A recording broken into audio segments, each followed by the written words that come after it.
రైలు బండి చేరుకోలేని ప్లేస్ కి ఎడ్ల బండి చేరుకుంటుందంట. ఎడ్ల బండి కూడా చేరుకోలేని ప్లేస్ కి మార్వాడి చేరుకోగలుగుతాడంట. జహాన పౌంచే రైల్ గాడి వహా పౌంచే బేల్ గాడి. జహాన పౌంచే బేల్ గాడి వహా పౌంచే మార్వాడి. మార్వాడి మైండ్ సెట్ చాలా డిఫరెంట్ గా ఉంటుంది కదండి. వాళ్ళ మైండ్ సెట్ గురించి మనం తెలుసుకుని తీరాల్సిందే. అమేజింగ్ కమ్యూనిటీ అండి. నా ఫ్రెండ్స్ లో కూడా చాలా మంది మార్వాడీస్ ఉన్నారు. అసలు వాళ్ళ థింకింగే డిఫరెంట్ గా ఉంటుంది. మనం చాలా సార్లు అనుకున్నాం కదా, ఫైనాన్షియల్ గా స్ట్రాంగ్ గా ఉండాలంటే, వెల్త్ క్రియేట్ చేసుకోవాలంటే it is all in their mind set అని. ఈ మార్వాడీస్ కుండే మైండ్ సెట్ వల్లే ఆ కమ్యూనిటీ అంతా అంత ఫ్లోరిషింగ్ గా ఉంది అని చెప్పడంలో సందేహమే లేదు. అసలు ఈ మార్వాడీస్ అంటే ఎవరు? వీళ్ళంతా రాజస్థాన్ స్టేట్ నుంచి వచ్చిన వాళ్ళండి. రాజస్థాన్ లో మార్వార్ అనే ఒక ప్రదేశం ఉంది, అక్కడి నుంచి వచ్చారు కాబట్టి వీళ్ళని మార్వాడీస్ అంటారు. మనం మన ప్లేస్ వదిలేసి వేరే ప్లేస్ కి వెళ్ళి మనకు బిజినెస్ చేయాలంటే మనకి చాలా డిఫికల్ట్ గా ఉంటుంది. కానీ మార్వాడి కమ్యూనిటీ అలా కాదు. వాళ్ళు కంట్రీలో ఎక్కడికైనా వెళ్ళి వాళ్ళ బిజినెస్ ని వాళ్ళు హ్యాపీగా చేసుకోగలుగుతారు. మీరు మార్వాడి ఫ్యామిలీస్ లో చూడండి, చిన్న పిల్లలు కూడా బిజినెస్ లో ఇన్వాల్వ్ అయి ఉంటారు. వాళ్ళు పిల్లలకి చిన్నప్పటి నుంచే వాళ్ళ బిజినెస్ మెలకువల గురించి, మంచి చెడ్డల గురించి, మనీ హ్యాండ్లింగ్ గురించి వాళ్ళ పెద్దవాళ్ళు వాళ్ళకి అప్పటి నుంచే నేర్పిస్తూ ఉంటారు. మీరు చూస్తే most of the Marwaris business చేస్తూ ఉంటారు. ఎంత హై ఎడ్యుకేటెడ్ పర్సన్ అయినా సరే, ఎక్కడో కొంతమంది జాబ్స్ లో ఉన్నారేమో కానీ but most of the Marwaris business చేయడానికే ఇష్టపడతారు. మీరు కొత్తగా డెవలప్ అవుతున్న ఒక కాలనీ దగ్గరికి వెళ్ళి చూడండి, మీకు ఫస్ట్ అక్కడ కనిపించేది ఒక హార్డ్వేర్ షాప్. ఒక మార్వాడి ఓపెన్ చేసి ఉంటారు. That it self is an indication ఈ కాలనీ డెవలప్ అవుతుంది అని. పెద్ద పెద్ద చదువులు చదువుకొని ఎంబీఏ చేసిన వాళ్ళు కూడా చేయలేని బిజినెస్ అనాలిసిస్ వీళ్ళు చేయగలుగుతారు. వాళ్ళకి ఒక ప్లేస్ చూసిన తర్వాత ఆ ప్లేస్ లో ఎంత బిజినెస్ జరగవచ్చు, వాళ్ళు పెట్టిన ఇన్వెస్ట్మెంట్ మీద రిటర్న్ ఆన్ ఇన్వెస్ట్మెంట్ ఎంత రావచ్చు, ఏ లెవెల్లో ఆ బిజినెస్ ని నెక్స్ట్ స్టేజ్ కి తీసుకెళ్లొచ్చు అన్నది చాలా క్విక్ గా మార్వాడీస్ జడ్జ్ చేయగలుగుతారు. సో వాళ్ళ కేపబిలిటీస్ చాలా డిఫరెంట్ గా ఉంటుంది. వాళ్ళ థింకింగ్ చాలా డిఫరెంట్ గా ఉంటుంది. మనం ఎప్పుడు అనుకున్నట్టు వెల్త్ క్రియేట్ చేసుకోవటానికి జస్ట్ ఇంటెలిజెన్స్, నాలెడ్జ్ ఉంటే సరిపోదు, రైట్ మైండ్ సెట్ కూడా ఉండాలి. మనం ఈ రోజు మార్వాడి మైండ్ సెట్ గురించి కొన్ని డీటెయిల్స్ డిస్కస్ చేసుకుందాం. మార్వాడీస్ ఫైనాన్షియల్ కాంట్రిబ్యూషన్ మన కంట్రీకి ఎంత అంటే 42% ఆఫ్ ద మేజర్ బిజినెసెస్ అన్ని మార్వాడీసే రన్ చేస్తున్నారండి. ఇండియన్ జీడిపిలో ఆల్మోస్ట్ 12% మార్వాడి కమ్యూనిటీ నుంచే వస్తోంది. చాలా ఆశ్చర్యంగా ఉంది కదా. ఒక్క కమ్యూనిటీ నుంచి అంత కాంట్రిబ్యూషనా? ఒకప్పుడే కాదండి, ఇప్పుడున్న యంగర్ జనరేషన్ లో కూడా మార్వాడి కమ్యూనిటీ నుంచి సక్సెస్ఫుల్ బిజినెసెస్ చాలానే వచ్చినాయి.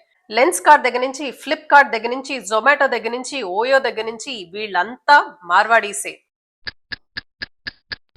First Marwari mind set. Marwaris కి మనీ అంటే ఒక ఎమోషన్ కాదు, వాళ్ళకి మనీ అంటే ఒక డిసిప్లిన్, అది ఒక టూల్. వాళ్ళ దృష్టిలో money is just a math అంతే. మీ దగ్గర ఒక రూపాయి ఉంటే ఆ రూపాయిని 2 రూపాయలు ఎలా చేయాలి, ఆ 2ని 4, 4ని 8 ఎలా చేయాలి అన్నది మాత్రమే మార్వాడి మైండ్ సెట్ అయి ఉంటుంది. వాళ్ళు ఏ వస్తువు కొన్నా, ఏ ప్రాపర్టీ కొన్నా అందులో డెఫినెట్ గా రిటర్న్ ఆన్ ఇన్వెస్ట్మెంట్ ఏంటి అన్నది చెక్ చేసుకున్న తర్వాత మాత్రమే కొంటారు.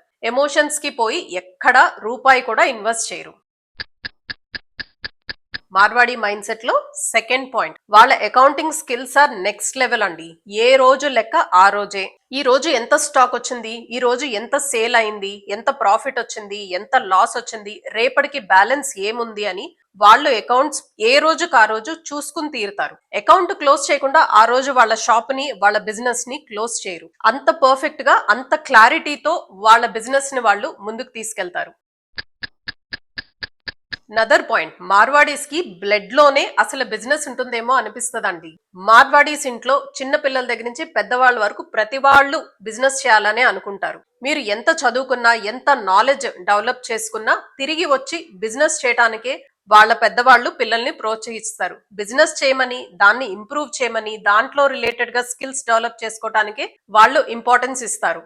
ఒక మార్వాడికి మంచి బిజినెస్ ఆపర్చునిటీ లేదా మంచి జాబ్ ఆపర్చునిటీ వచ్చిందనుకోండి, మోస్ట్ ఆఫ్ దెమ్ బిజినెస్ చేయడానికే ఇష్టపడతారు. ఎందుకంటే దాని స్కేలబిలిటీ చాలా ఎక్కువగా ఉంటుంది కాబట్టి. ఇందాక మనం చెప్పుకున్నట్టు ఇప్పుడున్న new generation businesses like Mitra లాంటి కానీ, ఓలా లాంటి కానీ అవన్నీ మార్వాడి స్టార్ట్ చేసినాయే కదా. మార్వాడి మైండ్ సెట్ లో మరొక విషయం, ప్రాఫిట్ ఫస్ట్, ప్రెస్టేజ్ లేటర్. మీరు ఏ మార్వాడినైనా గమనించండి, వాళ్ళ ఇన్వెస్ట్మెంట్స్ ఎప్పుడు గ్రోత్ ఎక్కడ ఉంటుందో అక్కడ ఇన్వెస్ట్ చేస్తారు. ఖాళీ స్థలాల్లో అలాంటి ప్లేసెస్ లో ఇన్వెస్ట్ చేసుకొని అక్కడ గ్రోత్ ఉందో లేదో గమనించుకుంటారు. ఒక లగ్జూరియస్ కార్ కొనటం కన్నా ఆ లగ్జూరియస్ కార్ కి స్పేర్ పార్ట్స్ ప్రొవైడ్ చేసే ఒక షాపు పెట్టడానికే వాళ్ళు ఇష్టపడతారు. వాళ్ళు చేసే ప్రతి ఇన్వెస్ట్మెంట్ లో రిటర్న్ ఆన్ ఇన్వెస్ట్మెంట్ ఎంత ఉందో చెక్ చేసుకుంటారు. సో వాళ్ళకి ప్రాఫిట్ ఫస్ట్, ప్రెస్టేజ్ అనేది తర్వాత వస్తుంది. నదర్ ఇంపార్టెంట్ పాయింట్ అండి, మార్వాడీస్ ఎప్పుడు క్యాష్ ట్రాన్సాక్షన్స్ ఎక్కువ చేస్తారు డిజిటల్ ట్రాన్సాక్షన్స్ కన్నా. మీరు మార్వాడీస్ చూడండి, వాళ్ళు క్రెడిట్ కార్డ్స్ కానీ డెబిట్ కార్డ్స్ కానీ వాడటం చాలా తక్కువగా ఉంటుంది. వాళ్ళకున్న క్యాష్ ని మళ్ళీ క్యాష్ రూపంలోనే యూజ్ చేసుకుంటారు. వీలు కుదిరినంత వరకు వాళ్ళ పేమెంట్స్ కూడా క్యాష్ లోనే చేసి ట్యాక్సెస్ తగ్గించుకుంటారు. వాళ్ళకి డైలీ క్యాష్ మూమెంట్ చాలా ఇంపార్టెంట్. వాళ్ళు ఎంత టర్న్ ఓవర్ వస్తుంది అన్నదానికన్నా వాళ్ళ దగ్గర ఎంత క్యాష్ రిజర్వ్స్ ఉన్నాయి అన్నదానికి ఎక్కువ ఇంపార్టెన్స్ ఇస్తారు. ఫర్ ఎగ్జాంపుల్, వాళ్ళు ఏదైనా ఒక ప్రాపర్టీ కొంటున్నారు అనుకోండి, మీరు క్యాష్ ఇస్తాను అని ఆఫర్ చేస్తే మీకు కాస్త రేట్ కూడా తగ్గుతుంది, ట్యాక్స్ కూడా తగ్గుతుంది కదా.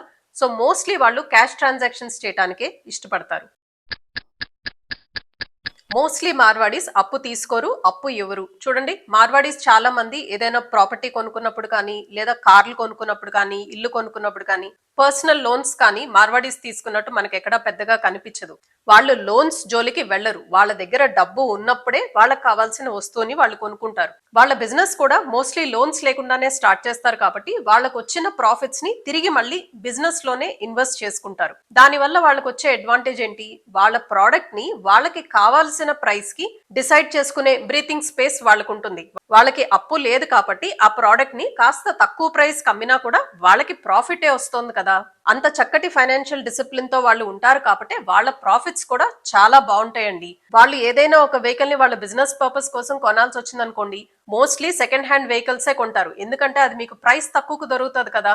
So most of the Marwaris అప్పుకి దూరంగా ఉంటారు. మార్వాడీస్ లో మనం చూసే ఇంకొక ఇంపార్టెంట్ ఆస్పెక్ట్, వాళ్ళు ప్రాపర్టీస్ తీసుకున్నప్పుడు మోస్ట్లీ ల్యాండ్స్ మీద ఇన్వెస్ట్ చేస్తారు. బికాస్ వాళ్ళకి ల్యాండ్ అంటే లక్ష్మీదేవితో సమానం అన్నది వాళ్ళ నమ్మకం. ల్యాండ్ చాలా స్లోగా గ్రో అవుతుంది, కానీ అది గ్రో అవుతూనే ఉంటది. వాళ్ళకి ల్యాండ్ అంటే అదొక పెద్ద సెక్యూరిటీ కింద చూస్తారు. ఫర్ ఎగ్జాంపుల్, మనలో చాలా మంది ఒక చిన్న ల్యాండ్ కొనుక్కోవటమా, ఒక చిన్న అపార్ట్మెంట్ రెంటల్ ఈల్డ్ వచ్చేలాగా కొనుక్కోవటమా అంటే చాలా మంది రెంటల్ ఈల్డ్ వస్తుంది కాబట్టి అపార్ట్మెంట్ కొనేసుకుందాం అనుకుంటారండి. కానీ మార్వాడీస్ థింకింగ్ అలా ఉండదు. ల్యాండ్ మీద ప్రస్తుతానికి వాళ్ళకి ఏమీ రాకపోయినా దాంట్లో గ్రోత్ అనేది ఉంటుంది. 10 years తర్వాత ఆ ల్యాండ్ వాల్యూ పెరుగుతుంది అని. కానీ అపార్ట్మెంట్ వాల్యూ ఏమవుతుంది, 10 సంవత్సరాల తర్వాత అపార్ట్మెంట్ డిప్రిసియేషన్ స్టార్ట్ అవుతుంది. మీకు మంత్లీ ఈల్డ్ వస్తుంది కరెక్టే, కానీ మీ క్యాపిటల్ ఎప్రిసియేషన్ ల్యాండ్ లో ఉన్నట్టు ఉండదు కదా. సో మార్వాడీస్ ఎప్పుడు ల్యాండ్ కొనటానికే ఇష్టపడతారు. బార్గెనింగ్ అండ్ నెగోసియేషన్ విషయానికి వస్తే మార్వాడీస్ బార్గెన్ చేసినంత బ్రహ్మాండంగా ఇంకెవరూ చేయలేరేమో అనిపిస్తుందండి. బార్గెన్ చేయటానికి కానీ నెగోషియేట్ చేయటానికి కానీ వాళ్ళకి అది కేవలం ఒక మ్యాథ్. దాన్ని ఇగోలాగా తీసుకోరు. మనలో చాలా మందికి, ఫర్ దట్ మ్యాటర్ నాకు కూడానండి, నేను వెళ్ళి ఏదన్నా బార్గెన్ చేయాలంటే నాకు అసలు బార్గెనింగ్ అనేదే రాదు. నేను ఏదైనా చిన్న వస్తువుకైనా పెద్ద విషయాలకైనా బార్గెన్ చేయాలంటే నేను ఎప్పుడు మా హస్బెండ్ హెల్ప్ తీసుకుంటూ ఉంటాను. కానీ మార్వాడీస్ అలా కాదు. అది వాళ్ళ ఇగోలాగా వాళ్ళు తీసుకోరు. అది వాళ్ళ రెస్పాన్సిబిలిటీ అని అనుకుంటారు. ఎంత తక్కువ ప్రైస్ కి నెగోషియేట్ చేసి బార్గెన్ చేసి కొనగలిగితే అంత తక్కువ ప్రైస్ కి కొనటానికే ప్రయత్నిస్తారు. ఆ డీల్ లో వాళ్ళు అనుకున్నంత ప్రాఫిట్ రాదు, వాళ్ళు అనుకున్న ప్రైస్ కి వాళ్ళకి దొరకట్లేదు అని అనుకుంటే they don't mind walking away from there. ఆ డీల్ క్యాన్సిల్ చేసేసుకుంటారు. అది వాళ్ళకి ఓకే తప్పితే కాంప్రమైజ్ మాత్రం అవరు. మార్వాడీస్ కి వాళ్ళ బిజినెస్ లో కానీ వాళ్ళ బిజినెస్ ట్రాన్సాక్షన్స్ లో కానీ ఎమోషన్స్ చాలా తక్కువగా ఉంటాయండి. Either it is profit or loss. ఆ ప్రాఫిట్ అండ్ లాస్ అన్నదాన్ని కేవలం అదొక బిజినెస్ లానే చూస్తారు, కానీ దాన్ని ఏదో ఎమోషన్ లాగా ట్రీట్ చేయరు. వాళ్ళు తీసుకునే డెసిషన్స్ అన్ని లాజిక్ బేస్డ్ గా, మ్యాథ్ బేస్డ్ గా ఉంటాయి. మనం చాలా సార్లు ఎమోషనల్ డెసిషన్స్ తీసుకుంటే దాని ప్రైస్ కూడా చాలా ఎక్స్పెన్సివ్ గా ఉంటుంది కదా. మీరు చూడండి, మార్వాడీస్ చిన్న కస్టమర్స్ ని కూడా చాలా రెస్పెక్ట్ఫుల్ గా చూసుకుంటారు. ఈ రోజు చిన్న కస్టమరు రేపొద్దున వాళ్ళు ఒక పెద్ద క్లయింట్ అవ్వచ్చు కదా. సో ప్రతి కస్టమర్ కి ఈక్వల్ ఇంపార్టెన్స్ ఇస్తారు. మర్యాద పూర్వకంగా, రెస్పెక్ట్ఫుల్ గా వాళ్ళ బిజినెస్ ని వాళ్ళు ముందుకు తీసుకెళ్తారు. వాళ్ళకి ఏ కస్టమరు చిన్న కస్టమర్ కాదు. మార్వాడీస్ క్లెన్లీనెస్ కి చాలా ఇంపార్టెన్స్ ఇస్తారండి. అది వాళ్ళ ఇల్లు కానివ్వండి, వాళ్ళ షాప్ కానివ్వండి, వాళ్ళ బిజినెస్ కానివ్వండి, ఎప్పుడు నీట్ గా ఉంచుకోవటానికే చూస్తారు. ఎప్పుడైనా ఒక రోజు పని వాళ్ళు రాలేదనుకోండి, వాళ్ళకి మొహమాటమే లేదు. వాళ్ళ ఇల్లు వాళ్లే క్లీన్ చేసుకుంటారు, వాళ్ళ షాప్స్ ని వాళ్లే క్లీన్ చేసుకుని నీట్ గా పెట్టుకుంటారు. ఫ్యాక్టరీస్ లో కూడా వాళ్ళు స్పెషల్ టీమ్ ని అపాయింట్ చేసుకొని వాళ్ళ క్లీనింగ్ వాళ్ళు ఎప్పటికప్పుడు చేయించుకుంటూ ఉంటారు. ఎందుకంటే మార్వాడీస్ కి ఒక గట్టి నమ్మకం, ఎక్కడైతే క్లెన్లీనెస్ ఉందో లక్ష్మీదేవి అక్కడ మాత్రమే ఉంటుంది అని వాళ్ళు చాలా స్ట్రాంగ్ గా నమ్ముతారు. అందుకని వాళ్ళ ఇల్లు అయినా, షాప్ అయినా, ఫ్యాక్టరీ అయినా క్లెన్లీనెస్ కి వాళ్ళు అంత ఇంపార్టెన్స్ ఇస్తారు. మార్వాడీస్ లో మనం చూసే మరొక very important and very inspiring aspect అండి, మార్వాడీస్ కి పర్సనల్ డిసిప్లిన్ చాలా ఎక్కువ. బ్యాడ్ హ్యాబిట్స్ జోలికి వెళ్ళటమో, అన్నెసరీ అలవాట్లు చేసుకోవటమో వీళ్ళు ఎక్కువ కనిపించరు. మోస్ట్ ఆఫ్ దెమ్ వెజిటేరియన్స్ అయి ఉంటారు. ఎవరితో ఎప్పుడు గొడవ పెట్టుకున్నట్టు మార్వాడీస్ ఎక్కడా కనిపించరు. అలానే వాళ్ళ ఫ్యామిలీస్ కూడా మీరు చూస్తే జాయింట్ ఫ్యామిలీ అయి ఉంటుంది. వాళ్ళు చక్కగా పేరెంట్స్ తో, వాళ్ళ అన్నదమ్ములతో, అక్క చెల్లెలతో అందరూ కలిసి ఉంటారు. బికాజ్ వాళ్ళ ఫ్యామిలీయే వాళ్ళ స్ట్రెంగ్త్ అన్న విషయం వాళ్ళు చాలా స్ట్రాంగ్ గా నమ్ముతారు. ఒకళ్ళకి ఒకళ్ళు సపోర్ట్ చేసుకుంటూ వాళ్ళంతా ఒక్క యూనిట్ లాగా ఉంటారు. నాకు తెలిసిన ఒక వెరీ క్లోజ్ ఫ్రెండ్ వాళ్ళ ఫ్యామిలీ అండి, నలుగురు అన్నదమ్ములు. 2 బిల్డింగ్స్ కట్టుకొని పైన ఒక పోర్షన్, కింద ఒక పోర్షన్ కింద నలుగురు ఒక కాంపౌండ్ లోనే ఉంటారు. వాళ్ళ ఫ్యామిలీయే వాళ్ళకి బలం అన్న విషయాన్ని చాలా స్ట్రాంగ్ గా నమ్ముతారు.